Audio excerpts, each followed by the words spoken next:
മഹാത്മാ അയ്യങ്കാളി സാംസ്കാരിക സമിതി വിദ്യാർത്ഥികൾക്ക് പഠനോപകരണങ്ങൾ വിതരണം ചെയ്തു.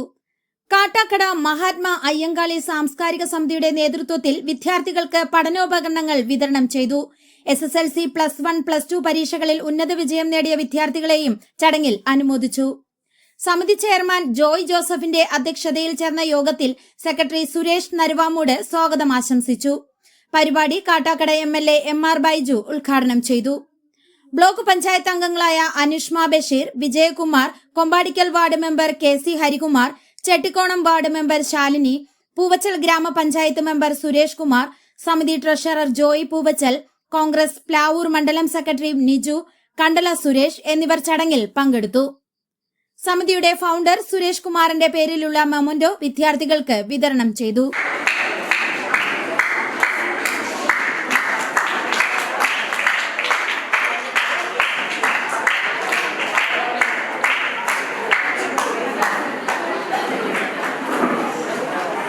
കാട്ടാക്കടയിലെയും സമീപ പ്രദേശങ്ങളിലെയും സാമൂഹികമായും സാമ്പത്തികമായും വിദ്യാഭ്യാസപരമായും പിന്നിൽ നിൽക്കുന്ന ദുർബല ജനവിഭാഗങ്ങളെ മുഖ്യധാരയിലേക്ക് എത്തിക്കുന്നതിനും രാഷ്ട്രീയ അവബോധം സൃഷ്ടിക്കുന്നതിന് വേണ്ടി ഒരു സാംസ്കാരിക സംഘടന രൂപീകരിച്ചു.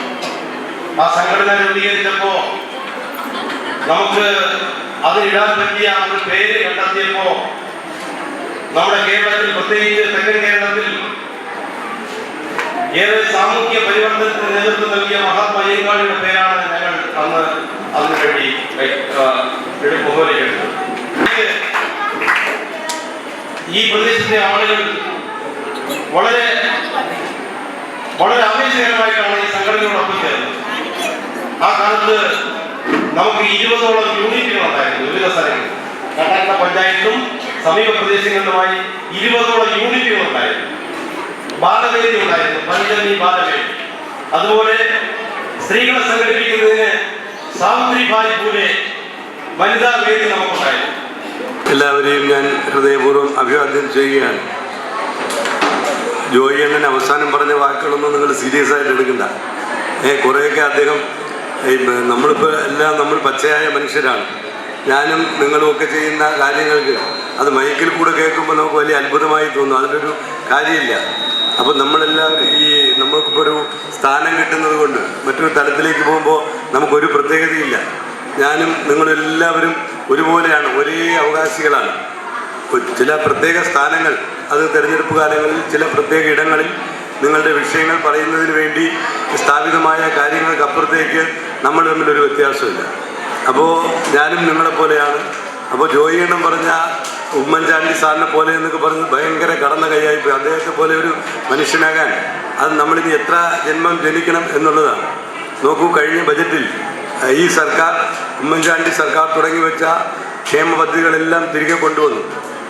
കാരുണ്യ ബെനവൽ സ്കീം, നമ്മൾ ആശുപത്രിയിൽ പോകുമ്പോൾ നമുക്ക് അസുഖങ്ങൾ ബാധിച്ചാൽ നമുക്ക് തുക മുഴുവൻ, ചികിത്സാ ചെലവ് മുഴുവൻ ലഭ്യമാകുന്ന കാരുണ്യ ബെനവൽ സ്കീം. കോംഗ്ലിയർ ഇംപ്ലാന്റേഷൻ, നമുക്ക് ചെവി കേട്ടുകൂടാത്ത കുട്ടികൾക്ക് വേണ്ടിയുള്ള ചികിത്സാ പദ്ധതി. നമുക്ക് താലോലം പോലുള്ള ഒരുപാട് പദ്ധതികൾ, അന്ന് തുടങ്ങി വെച്ച പദ്ധതികളെല്ലാം വീണ്ടും നമ്മളിവിടെ പുനഃസ്ഥാപിച്ചു. എന്തുകൊണ്ടെന്നറിയൂ? പാർശ്വവൽക്കരിക്കപ്പെടുന്ന, സമൂഹത്തിൽ ഒറ്റപ്പെട്ടു പോകുന്ന, ദുഃഖമനുഭവിക്കുന്ന, ദുരിതമനുഭവിക്കുന്ന പ്രിയപ്പെട്ടവർക്ക് വേണ്ടിയാണ്. നമ്മുടെ നിയോജക മണ്ഡലത്തിൽ കഴിഞ്ഞ ബജറ്റിൽ 5 കോടി രൂപ ഏറ്റവും ആദ്യം നിർമ്മാണ പ്രവർത്തനങ്ങൾ അനുവദിക്കുന്നതിന് വേണ്ടി തുക അടക്കം അനുവദിച്ചു. എന്തിനു വേണ്ടിയെന്നറിയോ? നമ്മുടെ കുട്ടികൾ, നമ്മുടെ കുടുംബങ്ങളിൽ ശാരീരിക ബുദ്ധിമുട്ടുകളോടെ മാനസിക വെല്ലുവിളികൾ നേരിട്ടുകൊണ്ട് ജനിക്കുന്ന കുട്ടികളുണ്ട്. നമുക്കറിയാമല്ലോ, ബഡ് സ്കൂളുകളിൽ പഠിക്കുന്ന കുട്ടികൾ. അങ്ങനെയുള്ള രക്ഷകർത്താക്കളുടെ വേദന അത് നമ്മുടെ വേദനയായി കാണണം. അത് കണ്ടുകൊണ്ടാണ് നമ്മുടെ കാട്ടാക്കടയിൽ ബഡ് സ്കൂളിന് സ്ഥലം വാങ്ങിയിട്ടുണ്ട്. പക്ഷേ അവിടെ നിർമ്മാണ പ്രവർത്തനം തുടങ്ങാൻ കഴിഞ്ഞിട്ടില്ല. അതും നമ്മൾ ആരംഭിക്കും. നമ്മൾ ഇപ്പോൾ അനുവദിച്ചിട്ടുള്ളത് മലയൻകീഴാണ്. മലയൻകീഴ് ബഡ് സ്കൂൾ, അവിടുത്തെ ഭിന്നശേഷിക്കാരായ കുട്ടികളെ പഠിപ്പിക്കുക മാത്രമല്ല, അവരെ പഠിപ്പിച്ച് അവർക്ക് അറിയാമല്ലോ, അവർ ഒരു ഘട്ടം കഴിയുമ്പോൾ അവർക്ക് സ്വയം പര്യാപ്തത എത്തുന്ന തരത്തിലേക്ക് വരുമ്പോൾ അവർക്ക് സ്വയം തൊഴിൽ ചെയ്ത് ജീവിക്കുന്നതിന് വേണ്ടിയുള്ള നടപടിക്രമങ്ങൾ കുറച്ചുകൂടി കഴിയുമ്പോൾ അവരെ സംരക്ഷിച്ച് അവർക്ക് വിശ്രമ ഭാഗം ഒരുക്കുന്നതിന് വേണ്ടിയുള്ള കെട്ടിടങ്ങളടക്കമുള്ള ആധുനിക സംവിധാനത്തോടു കൂടിയുള്ള ബഡ് സ്കൂൾ നമ്മൾ ആരംഭിക്കാൻ പോവുകയാണ് കാട്ടാക്കട നിയോജക മണ്ഡലത്തിൽ നമുക്ക് എന്തിനു വേണ്ടിയായെല്ലാം നമ്മൾ ഇവിടെ ജോയി എണ്ണം പറഞ്ഞല്ലോ, നമ്മളിൽ ഒരു വിഭാഗം, അത് ഏത് വിഭാഗമൊന്നുമില്ല, എല്ലാ വിഭാഗത്തിലും, അത് ഏത് ജാതിയെന്നില്ല, ഏത് മതവുമില്ല, എല്ലാ വിഭാഗത്തിലും പിന്നോക്കം നിൽക്കുന്ന ഒരു വിഭാഗം ആൾക്കാരുണ്ട്. സമൂഹത്തിൻ്റെ മുഖ്യധാരയിലേക്ക് കൈപിടിച്ചു കൊണ്ടുവരാൻ ശ്രമിക്കാതെ വരുമ്പോൾ, അല്ലെങ്കിൽ അതിൽ ഇടപെടാൻ ആളില്ലാതെ വരുമ്പോൾ അവർ പാർശ്വവൽക്കരിക്കപ്പെട്ടു പോകാറുണ്ട്. നോക്കൂ, നിങ്ങളിൽ ബഹുഭൂരിപക്ഷം പേര് ഒരുപക്ഷെ നമ്മുടെ കൊമ്പാടിക്കൽ അനുഷ്മ ബഷീർ താമസിക്കുന്നതിൻ്റെ ചുറ്റുവട്ടത്ത് താമസിക്കുന്ന ഒരുപാട് പേരുണ്ട്, അല്ലേ? അനുഷ്മയുടെ ജീവിത സാഹചര്യം നമ്മൾ ആലോചിച്ച് നോക്കൂ. അച്ഛൻ ഏറ്റവും താഴെത്തട്ടിൽ പണിയെടുക്കുന്ന ഒരു മനുഷ്യൻ, അമ്മയുടെ ജീവിതവും നിങ്ങൾക്കറിയാമല്ലോ.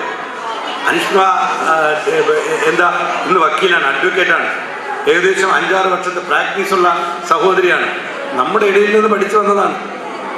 അനുഷ്മ നമ്മൾക്ക് സോഷ്യൽ മീഡിയ തുറക്കുമ്പോൾ അറിയാമല്ലോ, എൻ്റെ തെരഞ്ഞെടുപ്പ് പ്രചരണ കാലത്ത് ഒരുപാട് വേദികൾ പ്രസംഗിച്ച സഹോദരിയാണ്.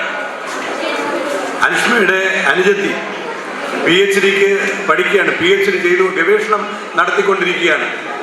അപ്പോൾ നമുക്കും പറ്റും. ജീവിത സാഹചര്യങ്ങളല്ല പ്രധാനം, അതൊരു ഭാഗത്ത് നിൽക്കുമ്പോൾ തന്നെ അതിനപ്പുറത്തേക്ക് നമ്മുടെ ഇച്ഛാശക്തി കൂടി ആ വഴിക്ക് പോകണമെന്നുള്ളതാണ്. ഇന്ന് സിവിൽ സർവീസ് പരീക്ഷയിൽ ഉന്നത വിജയം നേടിയ നിരവധി സഹോദരങ്ങളുണ്ട് നമ്മുടെ നാട്ടിൽ, കാട്ടാക്കടയിൽ. സിവിൽ സർവീസ് പരീക്ഷ എന്ന് പറഞ്ഞാൽ അറിയാമല്ലോ, നമ്മുടെ രാജ്യത്തെ പരമോന്നതമായി നമ്മുടെ രാജ്യത്തെ നയിക്കുന്ന ഉദ്യോഗസ്ഥ വൃന്ദത്തെ സൃഷ്ടിച്ചെടുക്കുന്ന പരീക്ഷയിൽ പാസ്സായി നമ്മുടെ കുഞ്ഞു സഹോദരി. അതുകൊണ്ട് നമുക്കും അത് പറ്റും, നമുക്ക് സാധിക്കില്ലെന്ന് ആര് പറഞ്ഞു? അങ്ങനെ ഒരു സാഹചര്യത്തിലാണ് ജോയി അണ്ണനെ പോലുള്ള മഹാത്മാ അയ്യങ്കാളി സാംസ്കാരിക സമിതി പോലുള്ള സംഘടനകൾ പ്രസക്തമാകുന്നത്. ഇതുപോലുള്ള വേദിയിൽ ജോയി അണ്ണനെ കുറിച്ച് 2 വാക്ക് പറയാതെ എന്നെ പൊക്കി പറഞ്ഞതുകൊണ്ടല്ല.